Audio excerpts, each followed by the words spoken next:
primero dar las gracias a la organización por darme la oportunidad de estar hoy aquí resolviendo este reto. Reto que, como bien ha dicho, la idea es resolverlo de forma colaborativa. Entonces, lo primero os voy a pedir que por favor accedáis a la plataforma Google Lab. Podéis acceder desde vuestros dispositivos móviles, tablets, ordenadores, tanto los que estáis asistiendo a esta sesión de forma online como los que estáis aquí de forma presencial.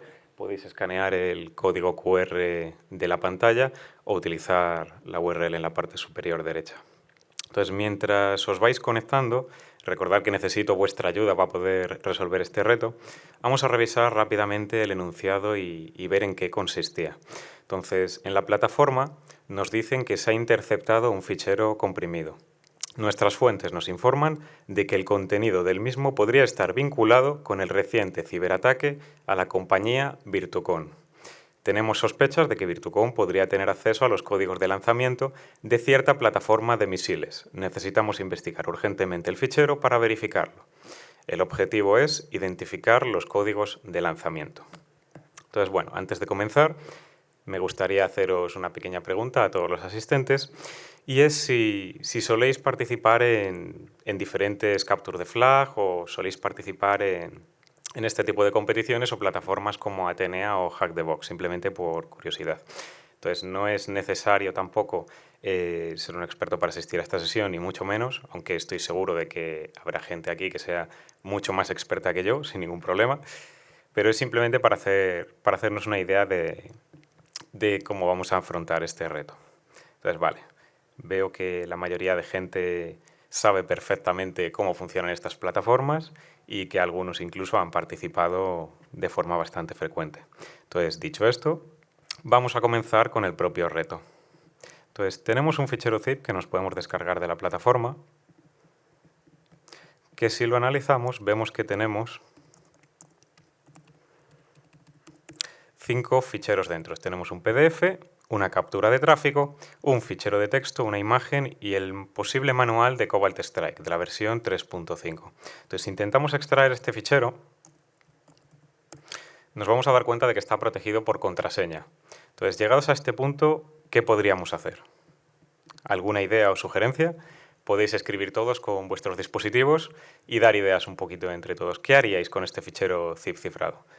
RockYou, perfecto, buena idea. Craquear con Haskell, bueno. Fuerza bruta, perfecto, vale, pues me gusta la idea. Vamos a empezar por ahí. Tenemos una contraseña que desconocemos. Vamos a intentar no extraer. Entonces, lo primero que vamos a hacer es generar un resumen al final de este fichero zip, porque el fichero zip tal cual no se lo podemos pasar ni a Haskell ni a John the Ripper. Y utilizando el diccionario RockYou, como bien habéis dicho varios, vamos a intentar encontrar la contraseña que descifre este fichero. Lo intentamos y, por desgracia, no hay ninguna contraseña que funcione para este fichero zip dentro de este diccionario. Entonces, llegados a este punto, podríamos seguir tirando diccionarios, pero a lo mejor el reto no va por aquí. Entonces, si nos fijamos un poquito más en el contenido del fichero zip, voy a utilizar dos comandos. Voy a utilizar la herramienta zip-info y el comando 7z pidiéndole que me muestre información técnica sobre el fichero. Aquí hay un par de datos que nos llamen un poco la atención, que son un poco extraños y quizás en un fichero zip cifrado moderno no deberían estar. Entonces, ¿podríais identificar cuáles? Podéis seleccionar el apartado de la imagen que más os llame la atención. Hay un dato o dos zonas que son un poquito extrañas, que tienen un dato que nos puede llamar la atención. Entonces, a ver si me podéis ayudar a identificar cuáles.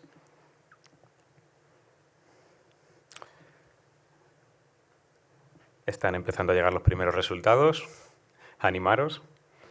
Venga, entonces vamos a ir viendo qué opina la gente. Vale.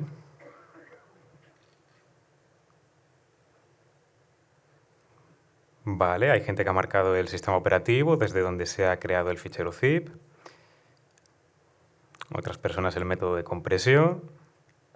Vale, y hay varias personas que efectivamente se han fijado en que el método utilizado para cifrar el fichero zip no es AES, que es a lo mejor el sistema de cifrado más moderno utilizado para cifrar de forma simétrica un fichero. Entonces, se está utilizando un sistema de cifrado que es ZipCrypto, que está considerado legacy por no ser muy seguro.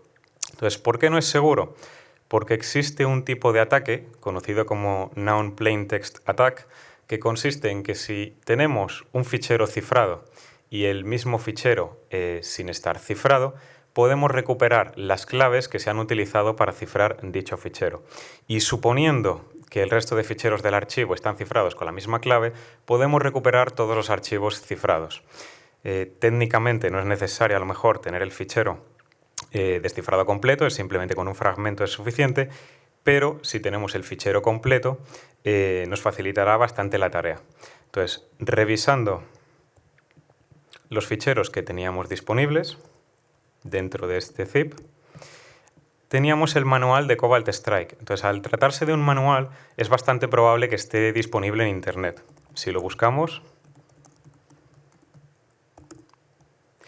es posible que a lo mejor la versión exacta no aparezca en los resultados de Google.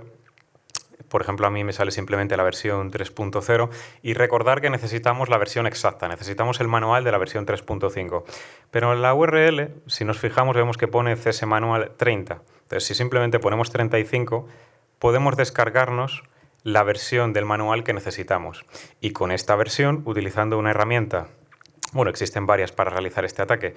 En mi caso, he utilizado BKCrack, de la siguiente forma. Primero le decimos el fichero zip que queremos atacar y después le damos las dos versiones del archivo, la versión cifrada y la versión sin cifrar que ya tenía descargada. Con esto recuperaremos las claves que podemos utilizar para obtener todos los archivos cifrados que estaban en este fichero zip. Lanzamos el ataque, tarda unos segundos, y obtenemos un fichero zip cifrado con una contraseña que sí conocemos. Entonces ahora simplemente podemos extraer este fichero zip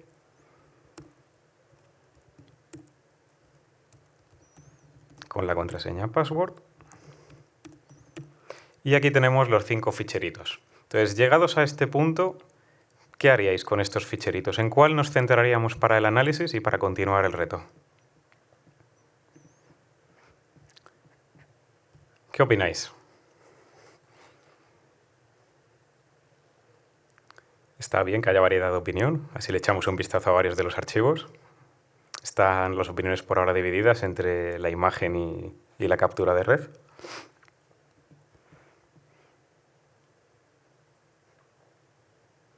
Vale, pues vamos a echarle un vistazo rápido a la imagen. El manual no nos va a ser muy útil porque, como dije antes, ya lo teníamos la versión que no está cifrada. Es un manual descargado de Internet y suponemos que no va a tener información útil para nosotros. El fichero 14txt, si le echamos un vistazo rápido, podemos ver que es simplemente un artículo de la revista FRAC. Entonces, comparando luego la versión que está online, no hay diferencias y tampoco nos va a resultar útil. Lo que sí podemos hacer es echarle un vistazo rápido a la imagen, por si acaso tiene información que nos resulte útil. Entonces, si vemos esta imagen, vemos que tiene como las diferentes fases por las que atravesaría el lanzamiento de un misil. Entonces, esta imagen está relacionada con el reto y parece que no hay información. Viéndola así, entonces vamos a tirar por si acaso ExifTool para ver los metadatos de la imagen. Y bueno, revisándolo un poco por encima, no vamos a encontrar mucha información útil. Entonces, por ahora, vamos a dejar la imagen aparte y nos vamos a centrar en analizar el tráfico de red. Dentro del tráfico de red, esta traza tenía como 3000 y pico paquetes. Lo primero que me suele gustar hacer es ver primero un poco de resumen, de ver qué está ocurriendo aquí.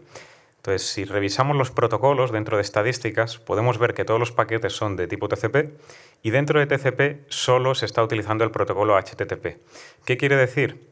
Que lo único que se ha capturado en esta captura de red, valga la redundancia, es las diferentes peticiones que ha hecho un cliente a un servidor.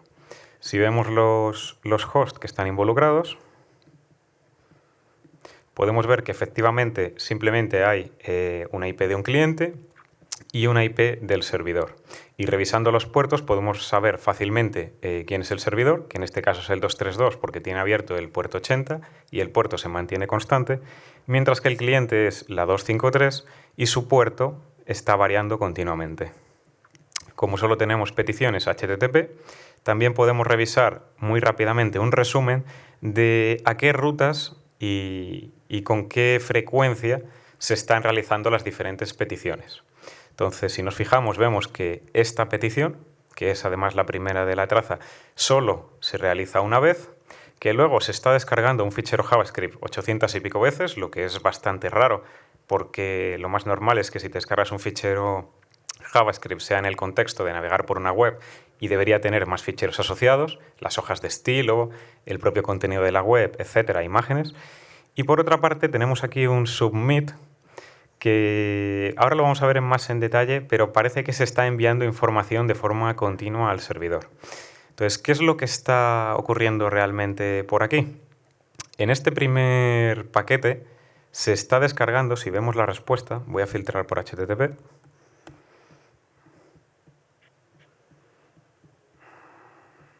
A ver si me sale el contenido. Aquí está. ¿Vale? Se está descargando un fichero ejecutable. Lo podemos ver por las cabeceras y porque sale el mítico string de "This program cannot run in DOS mode".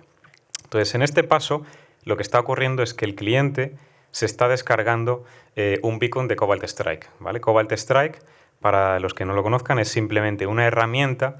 El fin legítimo es para que las empresas realicen test de intrusión, pero últimamente ha cogido cierta reputación porque diferentes actores lo están utilizando como una herramienta típica dentro de sus campañas. Entonces, aquí el rol de los ordenadores cambia un poco. Lo que tenemos en realidad es un ordenador que está infectado o controlado por Cobalt Strike y el servidor que lo está controlando. En el primer paso le manda el ejecutable de Cobalt Strike y después, cada cierto tiempo, al principio es cada 20 segundos, el cliente se conecta al servidor, al fichero visit JavaScript, le pide las tareas que tendría que ejecutar y si tiene resultados de esas tareas, las envía mediante un post el resultado al servidor. Entonces, llegados a este punto, ¿qué deberíamos analizar? ¿En qué parte deberíamos centrarnos? Cualquier idea es bienvenida. A ver, ¿qué se os ocurre? Los posts. Buena idea. A ver, ¿qué más? Stevens, efectivamente. He visto por ahí Didier también. Vale. Hay un blog de un experto en Cobalt Strike, cuyas herramientas vamos a utilizar ahora un pelín más adelante, que es Didier Stevens. En este blog tenemos herramientas muy útiles para rápidamente hacernos una idea de qué es lo que está ocurriendo cuando sospechamos de una infección de Cobalt Strike. Por dos motivos. Porque primero, podemos analizar el beacon rápidamente y extraer su configuración. Y por otra parte, podemos darle una captura del tráfico de red y que nos resuma qué órdenes le ha dado el servidor al cliente y que nos interprete un poco los resultados, porque teniendo 3000 y pico paquetes en Wireshark, hacerlo a mano se puede hacer bastante tedioso. Entonces, vamos a hacerlo.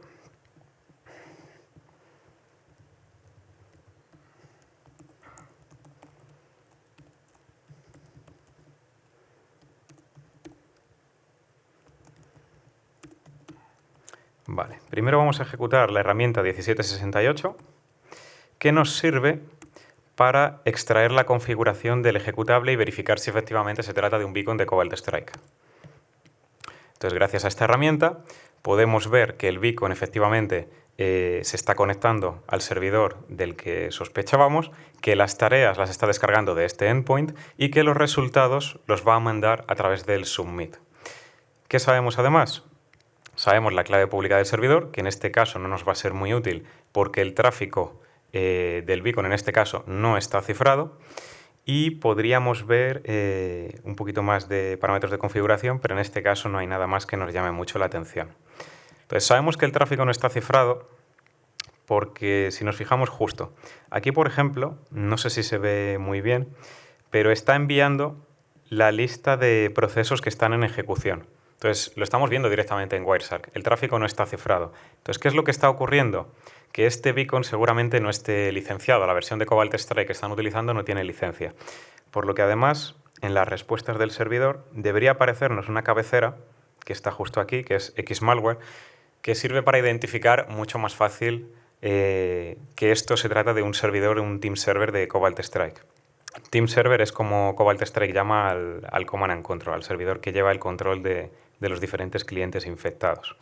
Entonces, bueno, tenemos la información del beacon, sabemos que el tráfico no está cifrado, pues bueno, vamos a intentar analizar el tráfico. Entonces, para ello, vamos a utilizar otra herramienta, que es el CS Parse Traffic. Voy a utilizar la versión más reciente porque parsea un poquito mejor la información, pero cuando se liberó este reto, esta versión de la herramienta no existía y hacía falta tunearla un poco. Ahora a lo mejor no es tan necesario. Entonces, si ejecutamos esta herramienta, nos va a procesar todas las órdenes que le está dando el servidor, pero nos da demasiada información. Entonces, para no perder mucho tiempo, ya tengo el output filtrado un poco. Entonces, podemos ver el resumen de la información más relevante, lo que nos está diciendo que está ocurriendo. Entonces, el primer comando que le manda, por ejemplo, es que cada 20 segundos se conecte al VisitJS para descargarse las tareas, que liste los procesos y le mande el resultado, lo tenemos por aquí. Un par de órdenes raras que no sabemos muy bien lo que hacen. Hace un port forwarding, es decir, redirige un puerto de la máquina local para que el servidor remoto pueda acceder. Y la más interesante quizás es que le pide descargarse un fichero del ordenador infectado que se llama plans.7z. Entonces, visto esto, quizá lo que más nos interese es revisar este fichero que se está transmitiendo. Entonces, ¿cómo podemos extraerlo? Buscamos qué paquete de Wireshark pertenece, nos vamos a Wireshark y exportamos objetos HTTP. Entonces, dentro de la lista de paquetes, nos debería salir el 2650, aquí está. Y si nos fijamos, existen varias peticiones justo detrás del mismo tamaño y una un poquito más pequeña. Entonces, ¿qué es lo que está ocurriendo? Cuando el archivo es suficientemente grande, lo que hace Cobalt Strike es trocearlo, lo manda en diferentes peticiones, aproximadamente de 1 megabyte por defecto, y manda tantas peticiones como sean necesarias hasta retransmitir el fichero completo. Entonces, lo que deberíamos hacer es extraer todos estos fragmentos y guardarlos en nuestro disco, ¿vale? Los podemos llamar 1, 2, 3, 4 y 5 para identificar los diferentes fragmentos. Yo ya los tengo descargados.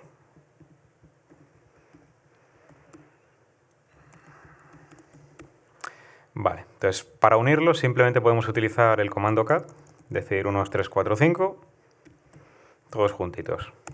Entonces, ¿qué pasa? Que si intentamos listar los ficheros o utilizar este fichero 7z, no funciona. Nos dice que básicamente que el fichero no es válido o que está corrupto. ¿Por qué? Si abrimos con un editor hexadecimal estos ficheros, vamos a ver que tienen como una especie de cabecera cada uno de los fragmentos que se está transmitiendo y un pequeño pie. Entonces, es necesario modificarlo. En nuestro caso, el fichero 7z de verdad empieza aquí.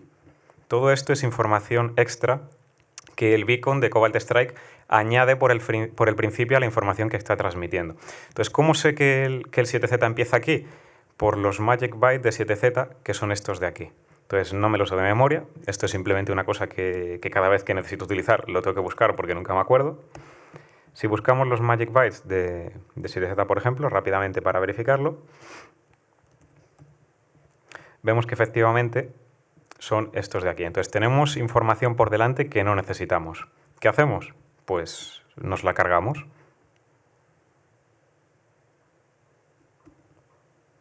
Justo, hasta aquí sería. Entonces voy a ir al final del fichero. Y aquí en el final, siempre que Cobalt Strike retransmite información, en todos los paquetes añade una HMAC. Una HMAC es simplemente un hash que añade al final de un fragmento de información para verificar que en el tránsito, mientras se ha retransmitido hasta el team server, no ha sido modificada. Entonces, los últimos 16 bytes de cualquier paquete de Cobalt Strike suelen ser siempre esta HMAC. Entonces tenemos que eliminarlos y además tenemos que eliminar estos 16 bytes nulos extra que nos añade por aquí, que no nos sirven para nada y no son parte del fichero zip, el 7Z original. De hecho, pasa una cosa curiosa cuando borramos justo esta cantidad de bytes, y es que el fichero pesa exactamente medio megabyte. Entonces parece que las cosas empiezan a cuadrar. Guardamos el fichero y repetiríamos el proceso para el resto. En el resto de fragmentos simplemente hay que borrar los primeros 20 bytes y del final hay que realizar exactamente el mismo procedimiento. Hay que borrar la HMAC y los 16 bytes nulos. Para ahorrar tiempo, ya tengo por aquí el fichero juntado después de arreglar todos los fragmentos. Backup, vale, entonces vamos a intentar utilizar ahora este fichero. Y vemos que efectivamente ahora 7Z sí es capaz de abrir y listar los ficheros, pero nos dice que está cifrado. Entonces, ¿qué haríamos ahora? Pues si revisamos un poquito más en detalle o volvemos un poco hacia atrás, aquí había varias formas de desatascarse. Este es un punto en el que yo estuve un poquito atascado, no sabía por dónde tirar, y me consta que alguna otra persona también. Entonces, ¿qué podríamos hacer llegados a este punto?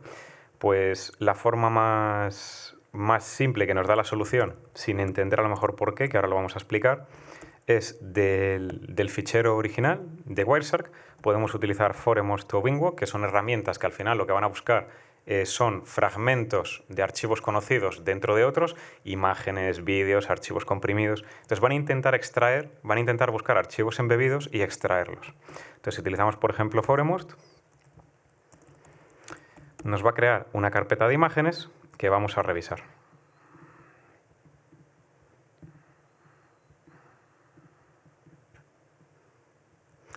Entonces estas imágenes parece que son de la pantalla del usuario. Entonces lo que estaba ocurriendo realmente con el port forwarding que vimos antes es que el cliente de Cobalt Strike, el Beacon, se había descargado un servidor de VNC y había empezado a retransmitir la pantalla del usuario al servidor. Revisando los fragmentos de imágenes que se han transferido, justo vemos uno en el que aparece una captura del diálogo del usuario donde estaba cifrando el archivo y podemos ver la contraseña que había utilizado. Entonces vamos a utilizar esta contraseña. Me tengo que ir a... Por aquí tengo el fragmento.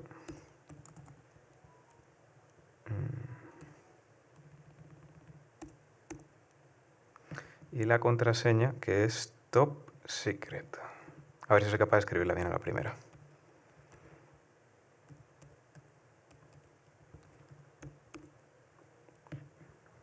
Y si no, creo que la tengo por aquí. Extraemos el fichero. Ahora. ¿Vale? Y ya tendríamos por aquí el ficherito que estaba oculto dentro, que es el plans. Entonces, ¿qué podemos hacer ahora? Pues no tiene extensión, no sabemos lo que es. Vamos a ver qué tiene este fichero. Entonces nos dice que es un archivo comprimido, bueno, un paquete tar, básicamente. Entonces vamos a extraerlo, me iré a otra carpeta. Esto está en parte 3. Justo.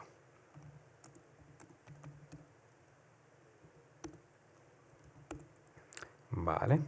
Y ya tenemos extraído este ficherito. Entonces aquí dentro, y yo inmediatamente, después de haber utilizado Docker durante bastante tiempo, lo identifiqué como una imagen Docker. Entonces, ¿qué podemos hacer si no sabemos qué es lo que hay? Pues revisar rápidamente el manifest, que es un fichero JSON. Entonces, si lo abrimos, bueno, lo primero, utilizar cat para manipular JSON del terminal quizá no sea la mejor idea. Podemos utilizar la herramienta JQ, que nos va a mostrar el JSON mucho más limpio, formateado y con colorines para identificarlo mucho más rápido. Entonces vemos que se trata de una imagen Docker con el siguiente tag y que está formada por estas capas. Entonces un detalle importante es que en Docker las capas son de solo lectura, lo que quiere decir que cuando tú modificas en un contenedor algo, lo que ocurre es que estás creando una capa nueva, que introduce los cambios que está realizando. Entonces, la capa base suele ser el sistema operativo y después cada cambio que hagas sobre ese contenedor cuando lo estás construyendo o cuando está en ejecución se va acumulando sobre diferentes capas. En nuestro caso, nos interesaría empezar por el final. Entonces, ver qué es lo último que ha ocurrido e ir hacia atrás. Entonces, si nos metemos en la última capa, vamos a ver el fichero JSON resume las propiedades de la capa. Vamos a ver que aquí hay bastante información y hay un trozo específicamente que nos debería llamar la atención. Entonces, ¿sabríais identificar qué trozo?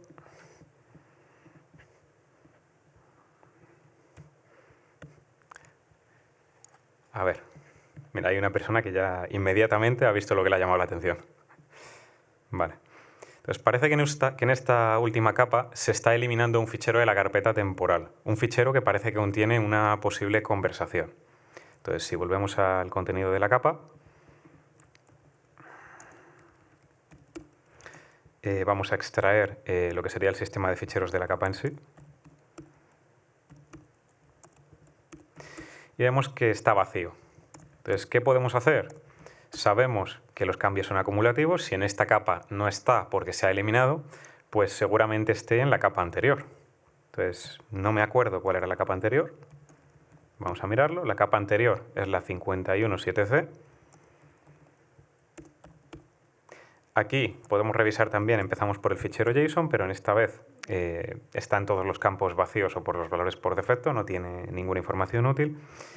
Y lo interesante es que si extraemos los archivos de esta capa, vamos a ver que tenemos aquí efectivamente el fichero chat007, que si lo extraemos tenemos el fichero MSG dentro. Entonces, viendo el contenido de este mensaje, vemos una conversación entre un administrador y John, donde le dice que el administrador que acaba de finalizar, seguramente de programar un bot, que cuando esté libre que le llame. Que John le pregunta si ha autorizado a utilizarlo a Edgar Brody, le dice que sí, que ya está registrado y que solamente necesitan unos códigos para finalizar la misión. Entonces, se desean buena suerte, que ojalá funcione el exploit esta vez, funcionará.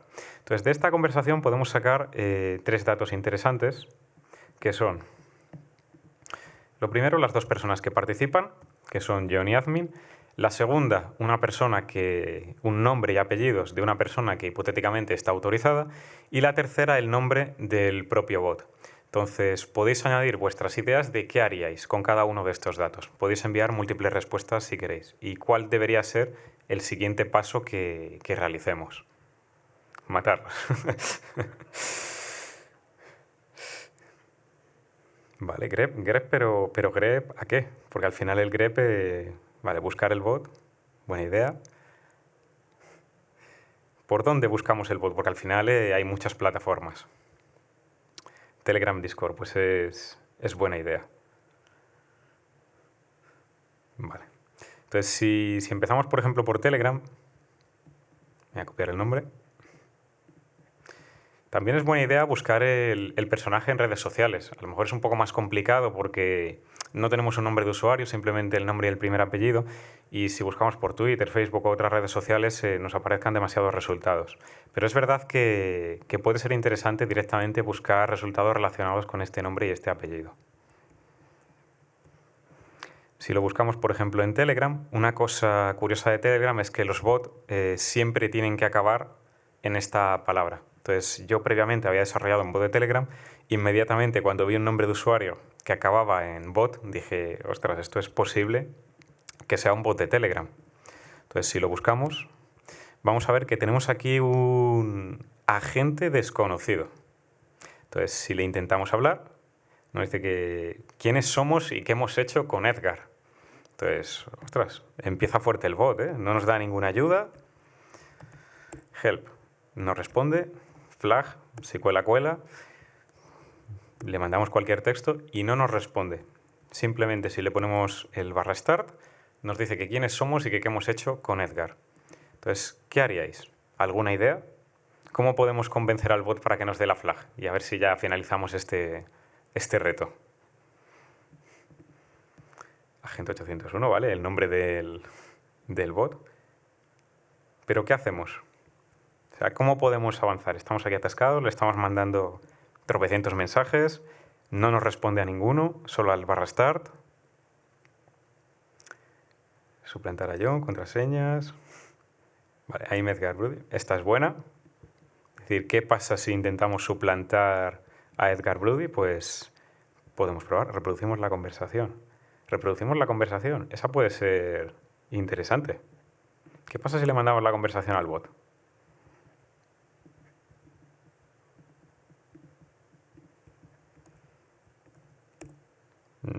Nos ignora. Vale, entonces vamos a probar a ponernos de nombre el usuario que estaba autorizado, que conocemos previamente. Entonces me voy a ir a la configuración de Telegram y me voy a cambiar el nombre.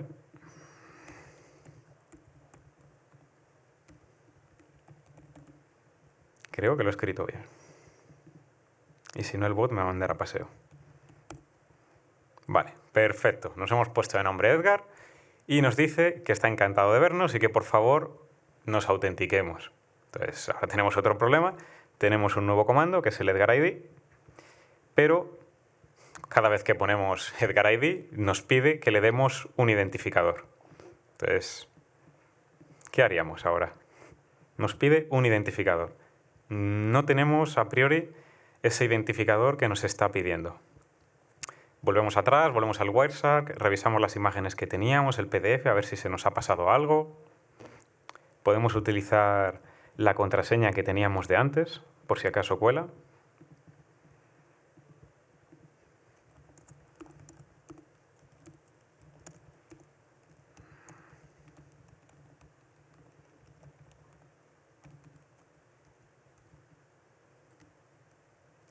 Fragmento.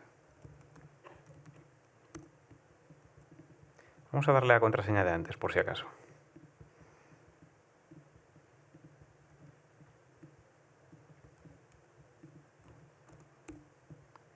Nos pregunta que si realmente somos Edgar, entendemos que hemos fallado la autenticación. Entonces, bueno, melón, si cuela, cuela. Vamos a probar. Nunca se sabe. Entonces este era un poco, bueno, lo he escrito mal, pero esta parte era un poco bastante idea feliz. Entonces, realmente, cuando dice, por favor, provee tu identificador, se está refiriendo al tuyo. Nosotros somos Edgar, nos hemos puesto de nombre Edgar Brody. Entonces, nos está pidiendo nuestro identificador, se refiere al nuestro. Entonces, ¿cómo podemos saber nuestro identificador? Pues existen varios bots que son capaces de cada vez que les mandas un mensaje, simplemente start o cualquier mensaje, te devuelven tu ID de Telegram. Entonces, si al bot le mandamos nuestro ID de Telegram, nos responde con unos archivos supuestamente top secret y una URL a una página web. Parece que el reto todavía no ha finalizado. Como decía, esta era la parte del reto a lo mejor en la que más nos hemos atascado todos los que lo hemos intentado, porque era un poco bastante idea feliz. Lo de darte cuenta de que lo que te estaba pidiendo era realmente tu identificador. Aquí yo estuve probando de todo, SQL Injection, Buffer Overflow. Empecé a tirarle wordlist al bot y todo a ver si algo colaba, pero nada. Entonces, bueno, tenemos ahora una página web, que es la de Secret Vault, y un mensaje curioso que nos dice VPN required. Entonces, bueno, vamos a acceder a la página web y vamos a echarle un vistazo por encima. Entonces nos dice, bueno, nada más entrar a la página web, no estás autorizado a acceder a esta página. Si la vemos un pelín en más detalle, si vemos el código HTML de la página, podemos ver que hay otro mensaje justo debajo que no estábamos viendo, que es todas las conexiones están monitorizadas y grabadas, por lo que suponemos que existirá por ahí un archivo de log o algún sitio donde está quedando registrado todo lo que estamos haciendo. Entonces, ¿qué haríamos ahora? ¿Qué ideas se os ocurren? Tenemos una página web, pueden existir rutas que no conocemos o archivos que no conocemos, GoBuster, Dirbet, efectivamente, pues no estaría mal hacer un poquito de enumeración, a ver si encontramos algún directorio, ¿no?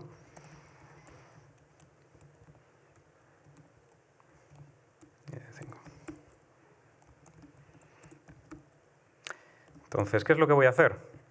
voy a tirar la herramienta GoBuster, como habéis sugerido varios, con una de las listas más pequeñas, con la lista de DIRV de palabras comunes, a simplemente la URL raíz, ¿vale? Simplemente me interesa encontrar si existe alguna carpeta que tenga de nombre alguna palabra de la wordlist, que son palabras simplemente comunes. Entonces, si ejecutamos esto, nos vamos a dar cuenta de que todos los ficheros que empiecen por .hta están bloqueados, nos devuelve 403, por lo que quizás lo que haya detrás sea un servidor Apache. Esto es simplemente una idea por una cosa que voy a comentar ahora un pelín más adelante. Entonces, bueno, sabemos que existe la ruta /backup. Entonces, bueno, podemos repetir el proceso, esta vez tirando GoBuster en vez de sobre la raíz, simplemente sobre /backup. Volvemos a ejecutar y un pequeño comentario mientras acaba. Pensé que quizás el servidor sería Apache y habían salido un montón de vulnerabilidades de Apache justo esa semana y la semana anterior. Entonces, una cosa que se me ocurrió hacer es, bueno, buscamos vulnerabilidades de Apache. Perdón, aquí.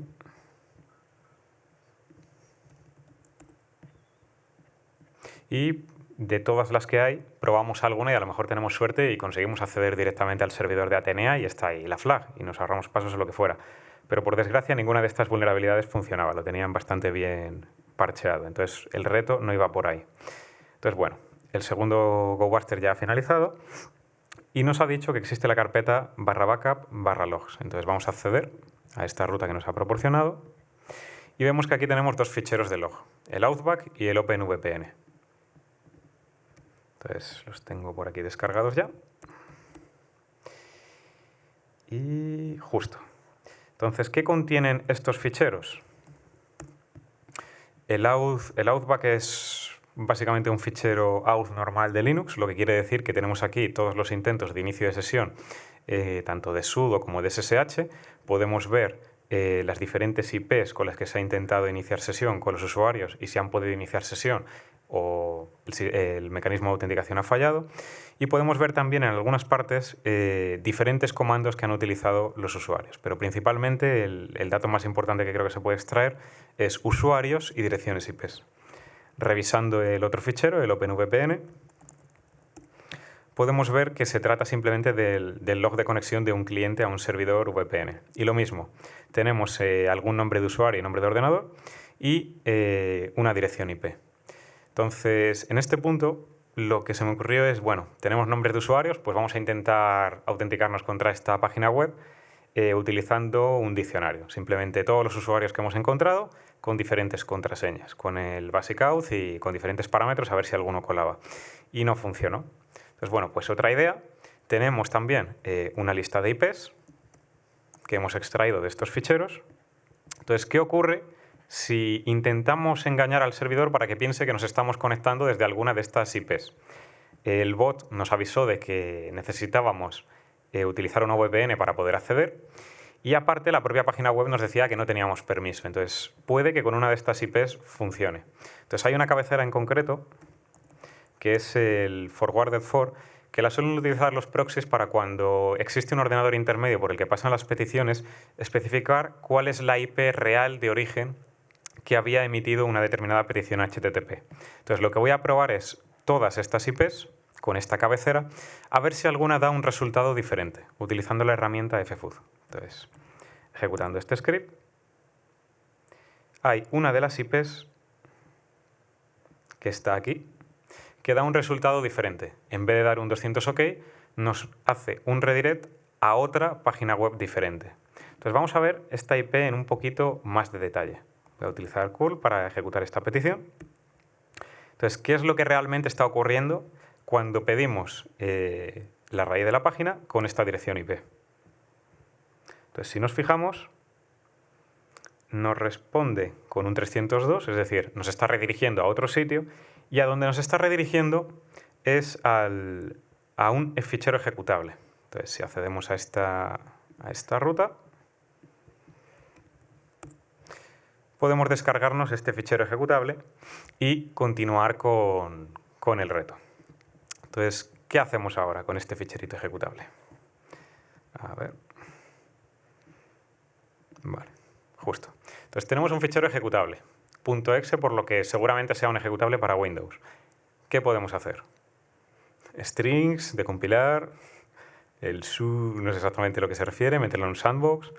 Son bastante buenas ideas todos. Entonces, para empezar, yo creo que lo más rápido, sobre todo cuando tienes la presión del tiempo y sabes que hay un montón de gente trabajando en este reto también, pues puedes empezar por las cosas más simples. Es decir, tiras un strings, ves lo que sale, lo ejecutas en alguna máquina que no te importe mucho, a ser posible desconectado de internet porque no sabes lo que tiene dentro, ves un poco lo que hace y a partir de ahí tiras. Pero a lo mejor ponerte a hacer reversing directamente puede ser perder bastante tiempo sin tener una idea a lo mejor muy fina de exactamente qué es lo que está ocurriendo. Entonces lo que voy a hacer es me voy a ir a una de mis máquinas virtuales.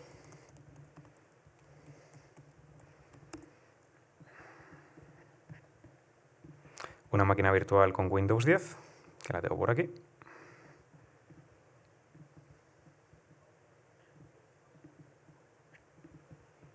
Vale. Y vamos a ejecutar directamente. Bueno, voy a abrir el Process Explorer para ver qué está haciendo un poquito por dentro. Vale. Process Explorer es una herramienta de sysinternal que sirve para ver todos los procesos que están en ejecución bien ordenaditos con diferentes características que tienen. ¿Vale? Entonces, si ejecutamos este bicho, nos sale un mensaje bastante interesante. Por si está en pequeño lo leo en alto. Y es que este software está protegido, está empaquetado con un software llamado Armadillo. Entonces, que esté empaquetado quiere decir que si nos ponemos ahora mismo a hacerle reversing en estático, seguramente no saquemos ninguna información, porque el propio ejecutable en sí está oculto o está cifrado de alguna manera.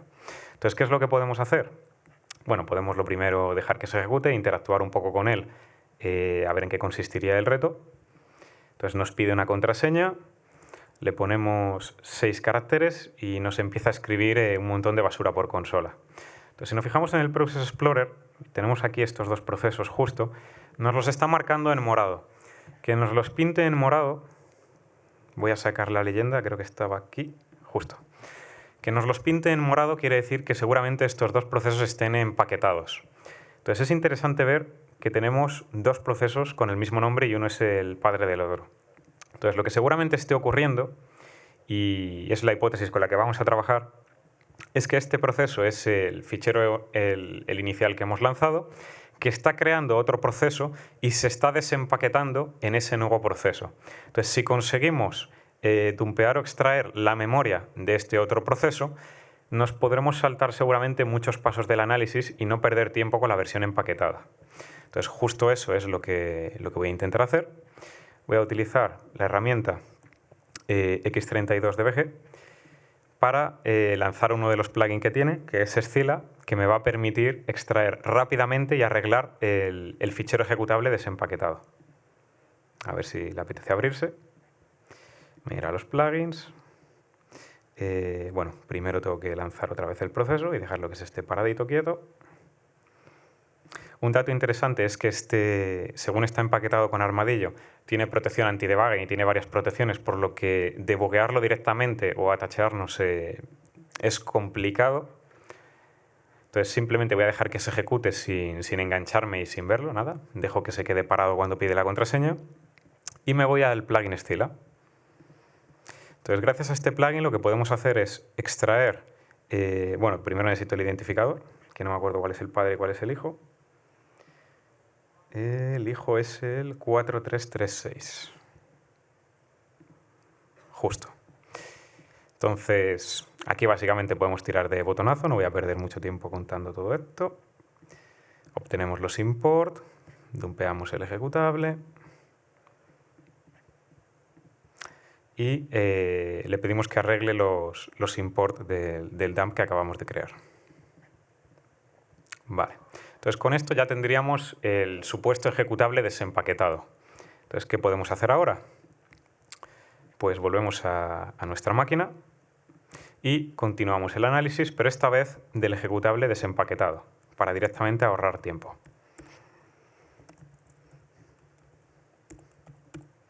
Lo tengo por aquí, justo. Entonces, algunos habéis sugerido utilizar IDA.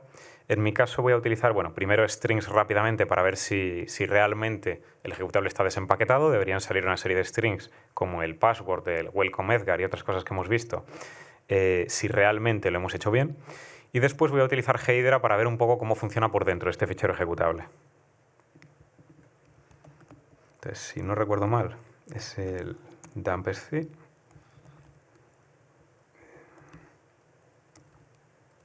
Este.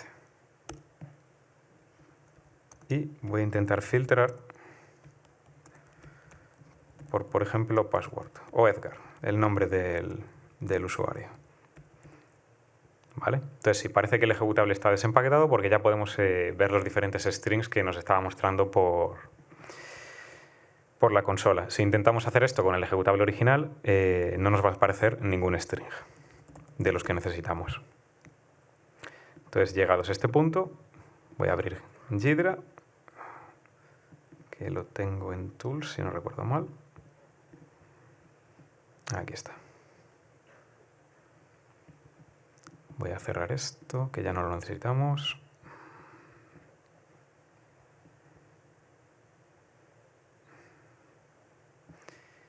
Y...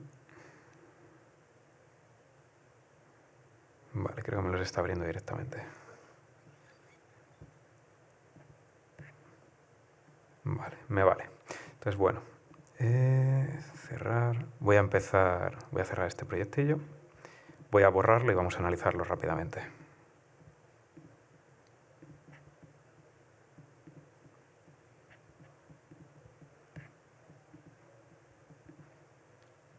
Este es la versión arreglada. Importamos el fichero en Hydra y vamos a echarle un vistazo por encima a ver qué contiene.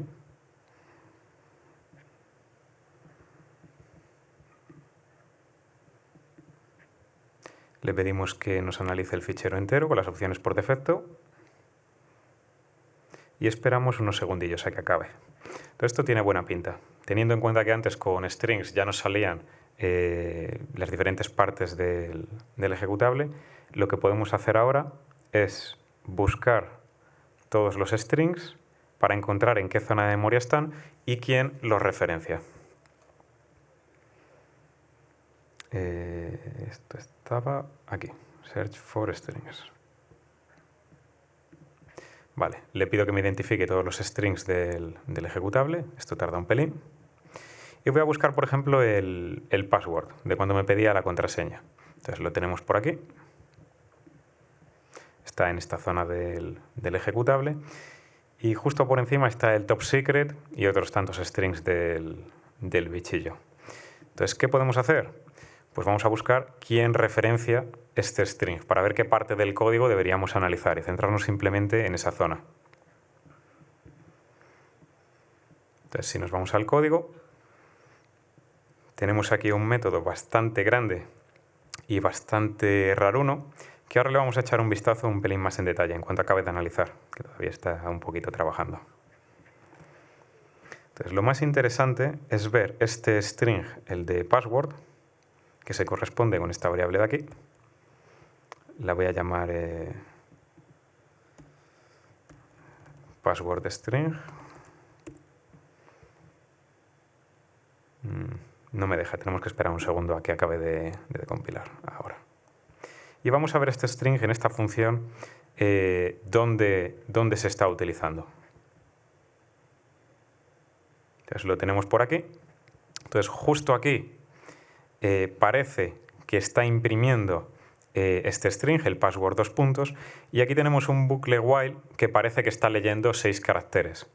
Entonces, ahora lo que nos interesaría es ver que con la contraseña que estamos introduciendo, qué es lo que está haciendo.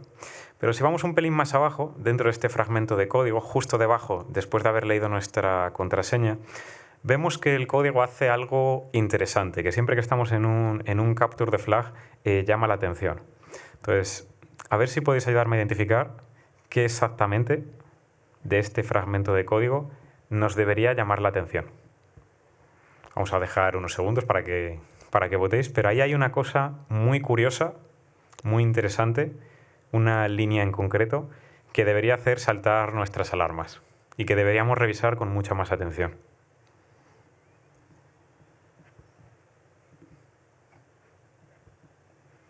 Vamos a ver dónde está poniendo la gente los punteros. Vale, por ahí abajo, por sub, concat, bueno.